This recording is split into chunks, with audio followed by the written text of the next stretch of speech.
All right, guys, we have another video today. Some more diesel exhaust fluid or AdBlue news. It's just like the gift that keeps on giving, right? It seems like every couple of days something new's coming out. So now what the issue is, there's a supply shortage. So you guys joking about making the fluid out of urea. You might have to pee in your tank. Might have to do it. It might be today. You might have to pee in your DEF fluid tank. So the main DF fluid news for today revolves around ongoing supply chain issues and challenges, price fluctuations impacting the DEF market and maybe going up in price. What's it now? 15 bucks for one of those gallons, I believe. Is a gallon or a gallon and a half?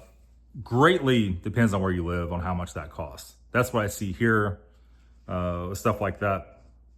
So the shortages in the US, particularly during the summer and fall of 2025, due to planned maintenance and domestic production sites and constrained global urea supply. We're low on piss, guys.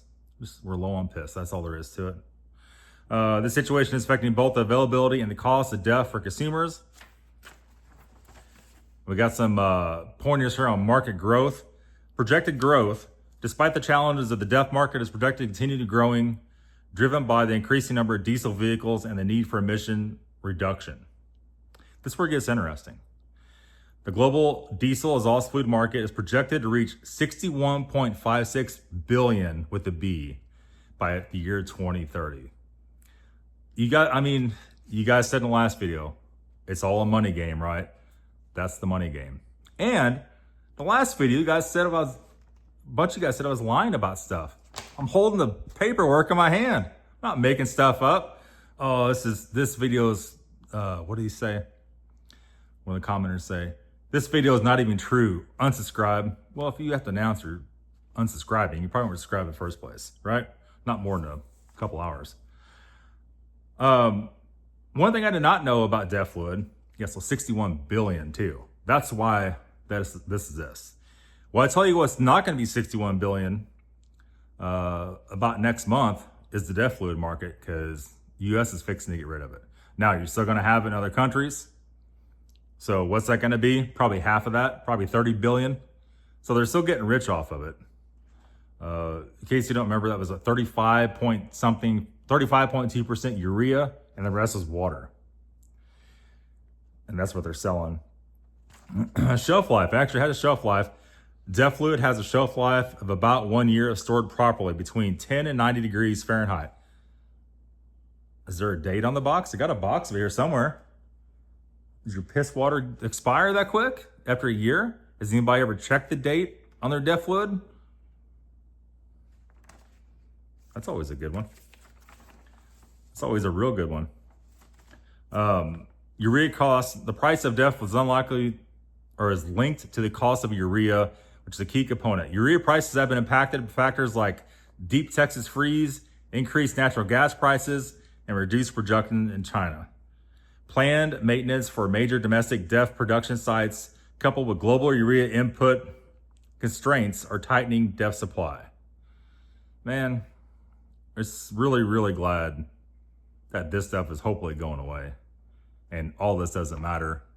But it is nice to hear about this, just how much money this has actually made people. You know, the inventors of this, whether it's politicians or whoever's skimming off the top, probably everybody. In 2021, DEF prices rose dramatically, approximately 162%, due to the surge in urea prices. I guess the piss price is going up, you know? While there have been some recent pullbacks in urea and natural gas prices, the market remains sensitive to these fluctuations.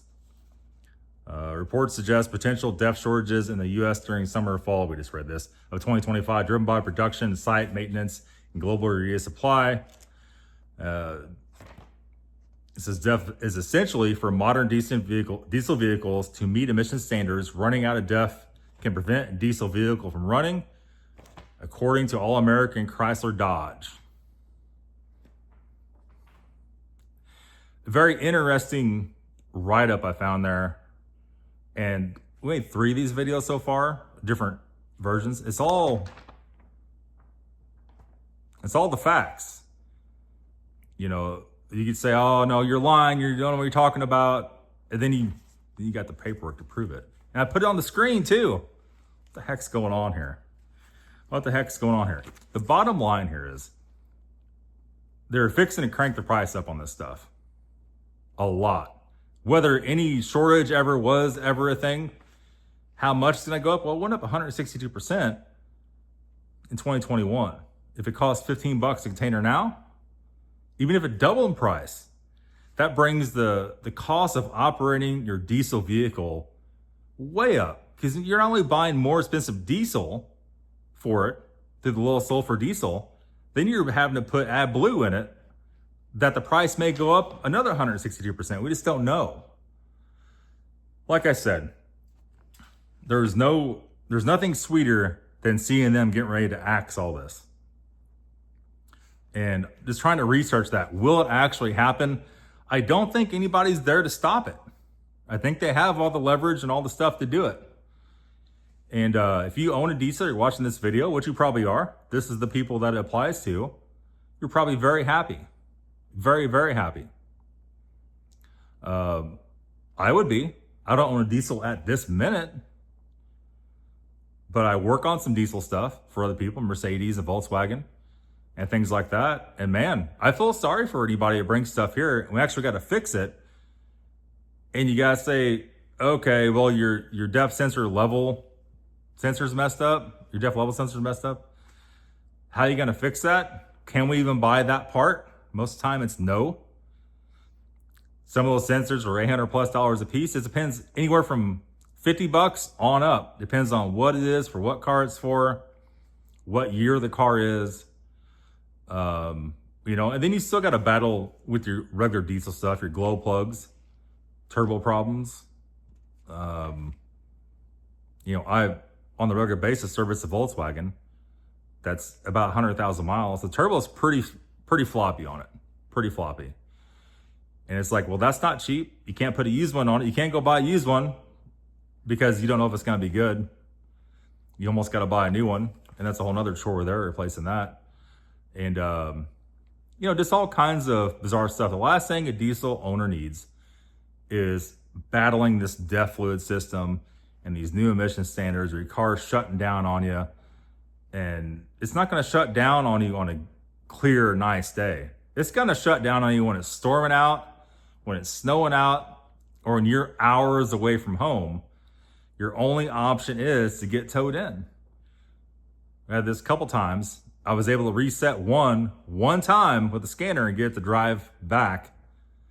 The other one I was not. So it depends on the manufacturer of the car, whether you could actually reset this and get one more drive out of it. But before you turn that key off, you better make damn sure you're where you want to be, or you get a towing bill if it doesn't shut down when you're driving. That's always a possibility too. A lot of big truck guys said that's a thing with them. It'll shut down when you're driving. Really, really a big scandal. We'll stay on top of it. I'm watching actively every day to find the updates. As soon as I can find out exactly when this is going to stop and shut down, that act of 2009, I'll let you guys know immediately. Thanks for watching, guys. We'll see y'all very soon. See y'all later.